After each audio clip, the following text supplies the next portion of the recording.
On se retrouve donc pour cette revue de presse de l'économie.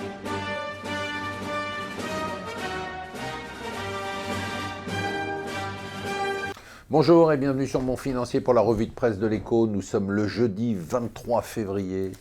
C'est quoi ce cauchemar? C'est-à-dire que là, cette campagne présidentielle, bon, on parle de coup de théâtre, moi j'ai l'impression qu'on vit un cauchemar. Je ne sais pas si j'ai hâte qu'elle se termine ou j'espère qu'elle n'ait jamais eu lieu, mais alors là maintenant c'est le boulet, le plan B comme boulet, c'est-à-dire Bayrou qui va avec Macron, et puis demain on va apprendre que Mélenchon va avec Hamon, et puis on aura le choix entre Macron, Bayrou, entre Hamon, Mélenchon, entre Le Pen, entre Fillon qui peut même pas faire campagne.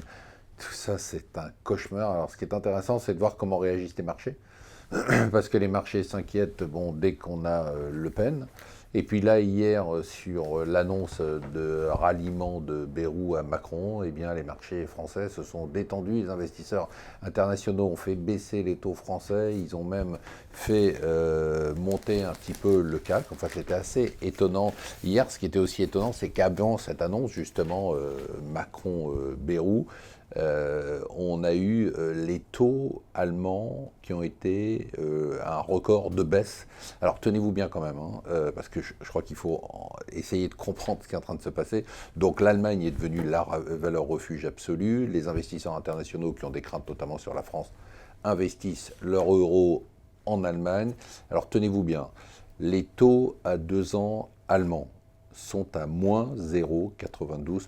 C'est-à-dire que si vous prêtez de l'argent à l'État allemand pendant 2 ans, il vous en coûtera près de 1%.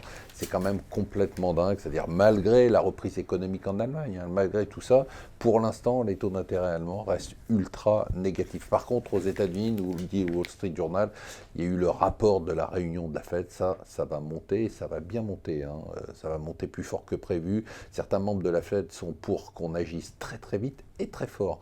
Peut-être pas les 0,25 habituels, mais peut-être plus. Voilà, à suivre de très près. Ça va quand même être l'événement majeur des semaines à venir. Alors, à part les élections françaises, bien sûr.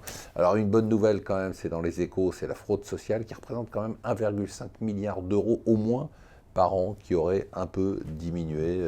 C'est-à-dire qu'on a des redressements qui ont augmenté de 8%. C'est déjà pas mal. Ce qui a augmenté aussi, c'est le nombre de nuitées, 30% de hausse par rapport à l'année dernière des particuliers, c'est-à-dire le business de location touristique entre particuliers, notamment par les plateformes, est en train d'exploser. Ça représente quand même 16% maintenant de toutes les nuitées touristiques payées.